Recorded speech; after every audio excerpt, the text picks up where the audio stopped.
Pensando Bíblicamente, junto al pastor Juan Manuel Vaz. Gracia y paz, amados hermanos. En el día de hoy queremos compartir un breve devocional en las Escrituras, una idea, un pensamiento, una reflexión con ustedes que esperamos edifique sus vidas. Y quiero partir desde este pasaje, concretamente el libro de Romanos, el capítulo 9 y los versículos 31 al 32. Vamos a empezar por el 30. Dice así: ¿qué diremos entonces? Que los gentiles que no iban tras la justicia alcanzaron justicia, es decir, la justicia que es por fe. Pero Israel, que iba tras una ley de justicia, no alcanzó esa ley. ¿Por qué? Porque no iban tras ella por fe, sino como por obras. Más adelante, o un poquito antes, el apóstol Pablo había dicho que los judíos intentaban establecer su propia justicia y que eso era el problema de ellos. Uno de los mayores problemas del hombre que Pablo aquí une al pueblo judío, pero que podemos ver en diversas religiones y personas, es la necesidad que el hombre tiene o el deseo del hombre de establecer su propia justicia, es decir, de estar bien con Dios por sus propios méritos.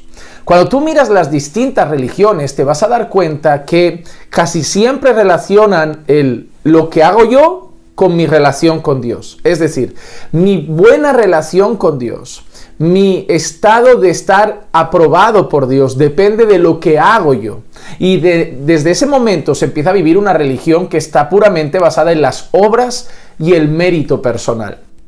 ¿Qué le pasaba a los judíos? Los judíos, ¿por qué muchos se llenaban de jactancia, como ese fariseo que Jesús describe orando con ese publicano al lado? Ese fariseo que decía: yo diezmo, yo ayuno, yo hago mis rezos y mis oraciones, yo hago mis lavamientos, yo cumplo las tradiciones, los rituales. Sería un hombre con ese tipo de corazón, ¿verdad?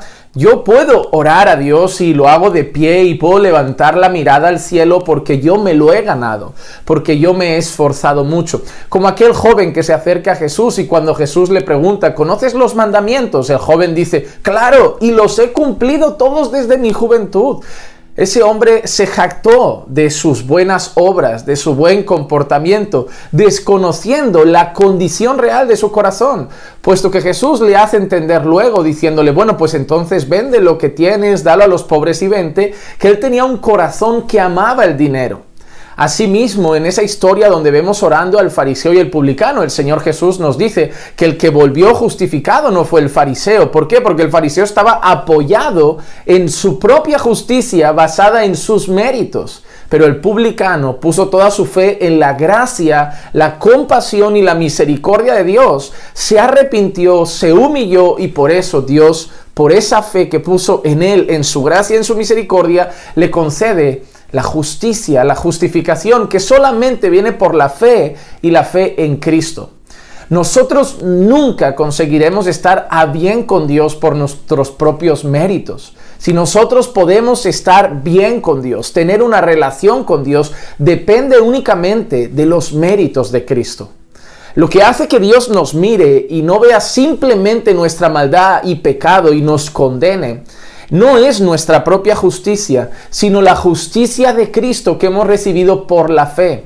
Hemos sido justificados por gracia mediante la fe en Cristo y solamente en Cristo. Cuando nosotros ponemos toda nuestra fe en Jesús, al escuchar el Evangelio, al arrepentirnos de nuestros pecados y ponemos toda nuestra fe en Cristo, entonces su justicia nos es imputada.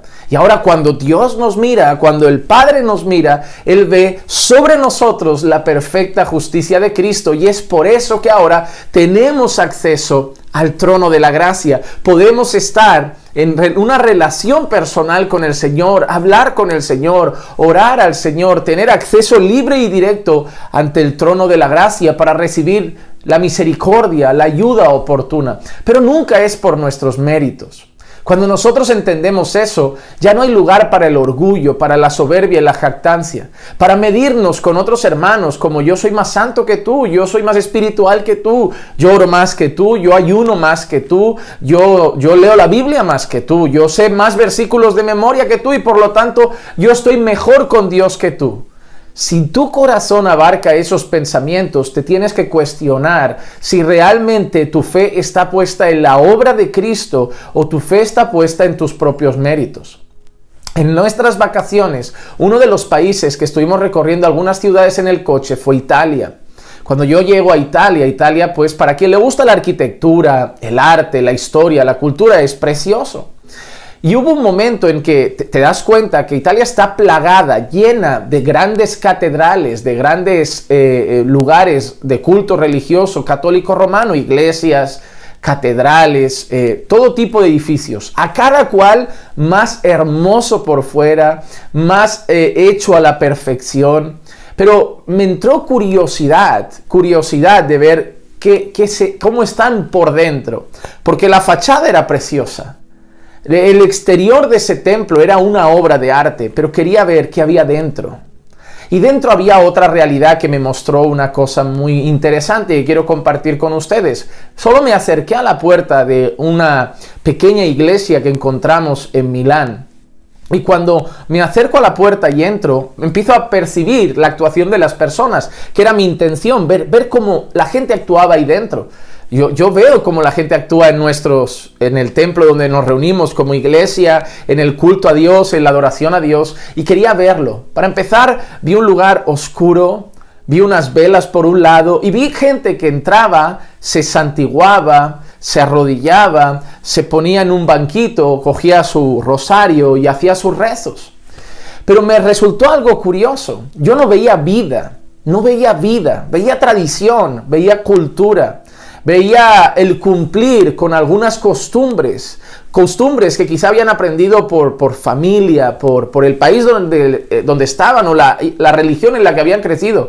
Pero luego te quedabas fuera y mirabas a esas mismas personas que habían entrado a santiguarse, que habían entrado a hacer un rezo, que habían entrado a encender una vela o a dejar una moneda. Y los veías salir, y si te percatabas, muchos de ellos solamente en poner fuera ya seguían su vida normal. Es como que cuando entraban por la puerta de ese templo, cumplían unos votos religiosos, unas costumbres religiosas, como yo sigo siendo una persona religiosa, espiritual y estoy bien con Dios, y fuera ahora ya mi parte espiritual se quedó ahí dentro, mi parte religiosa se quedó ahí dentro y ahora fuera. Y veías jóvenes que se habían santiguado y veías su manera de moverse fuera ahora en la calle, decías, una persona completamente mundana, una persona que no considera los mandamientos del Señor, una persona que no vive para la gloria de Dios, que seguramente hasta que no encuentre otra iglesia y se vuelva a santiguar, no tiene una relación personal con Dios, porque era evidente por simplemente los 2 o 3 minutos que los veías luego actuar en la calle, fumando, tomando o cualquier cosa. Entonces ves eso, una religión muerta. Y ahí ves que muchas religiones son así, basadas solamente en obras. A lo largo de la historia lo hemos visto, iglesias que basan su relación con Dios en votos, en penitencia, en actuaciones humanas. Bueno, yo voy a encender esta vela, yo hago este voto, yo hago esta promesa, yo hago esto y entonces Dios será favorable a mí, Dios estará bien conmigo.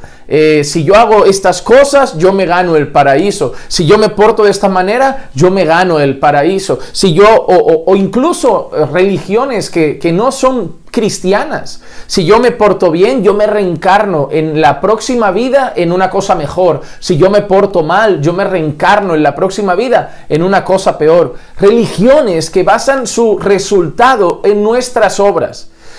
¿Qué puede provocar eso? Puede provocar, por un lado, orgullo, jactancia, soberbia, arrogancia, porque tendrás a un grupo que se esforzará mucho, hará todo lo mejor que puedan y se inflará el pecho diciendo, yo me gané el cielo, yo me gané el paraíso. El problema es cuando muchos cristianos están así. Y por otro lado tendrás a los asustados, a los de yo fallo constantemente, yo me equivoco constantemente y por lo tanto yo no me puedo ganar el cielo y yo sé que lo que me espera algo terrible, me espera algo malo, me espera un castigo de Dios porque aunque yo me esfuerce no lo consigo, yo nunca llegaré a lo adecuado, a lo correcto, porque mira, no tengo fuerza, no tengo ánimo, siempre termino cayendo. Entonces, por un lado tendrás un grupo lleno de jactancia y arrogancia, por otro lado tendrás un grupo lleno de depresión, angustia y miedo. Y en muchas iglesias, incluso evangélicas, estamos encontrando que eso empieza a verse. que tienes dos grupos en la iglesia, el grupo al que aplauden y elogian como los espirituales y el grupo de los de meterles miedo como, mira, que como sigas así, mira que poco cristiano, mira esta mujer, que poco santa, esta no es una mujer de Dios. Entonces, el problema es ese. El problema radica en confiar que nuestra relación con Dios, nuestra eternidad, depende de nuestros méritos. Eso es absurdo. ¿Y por qué es absurdo, Juan Manuel? Pues es absurdo por un simple motivo. Es absurdo por el hecho de que la Biblia misma dice que no hay nadie, absolutamente nadie, que nunca peque. Y es decir, a lo largo de tus días, de tus semanas, de tus años, hay algo que te puedo garantizar, aunque seas creyente. Vas a fallar a Dios. Y si tú me dices que no, la Biblia dice que el que dice que no, miente.